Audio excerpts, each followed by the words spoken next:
হে যুবক ভাইয়েরা, আল্লাহকে ভয় করুন। ওই ভয়াবহ দিবসের কথা স্মরণ করুন, যেদিন আপনার জীবনে সব সুখ ও আনন্দ বিলাসকে ধূলিসাৎ করে দেবে। সেই দিনের কথা স্মরণ করুন, যেদিন আপনি হবে নির্জন কবরের একা বাসিন্দা। সেদিনের কথা স্মরণ করুন, যেদিন আপনার সন্তান সন্ততি, স্ত্রী, পরিবার, আত্মীয় স্বজন, পাড়া প্রতিবেশী, ধন সম্পদ, বন্ধু বান্ধব সব কিছু থেকে আপনি বিচ্ছিন্ন হয়ে যাবেন। কবরের সংকীর্ণতা ও ঘুটঘুটে অন্ধকারের কথা কি আপনার একবারও মনে পড়ে না? কবরের বিভীষিকাময় ও ভয়ঙ্কর অবস্থা কি আপনার স্মরণ হয় না? কবরের শাস্তির ভয় কি আপনার অন্তরাত্মা প্রকম্পিত হয় না? মুনকার নাকির ফেরেশতার দয় প্রশ্নের সঠিক জবাব কি আপনি দিতে পারবেন? একথা একবারও কি ভেবেছেন?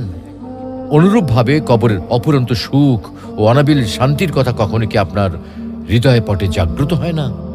তাই বলছি, হে যুবক ভাইয়েরা, আর দেরি না করে দ্রুত ছুটে আসুন মহান আল্লাহ রাব্বুল আলামিনের বিশাল ক্ষমার দিকে, মহান আল্লাহ রাব্বুল আলামিনের রহমতের দিকে, মহান আল্লাহ রাব্বুল আলামিনের অনুগ্রহের দিকে।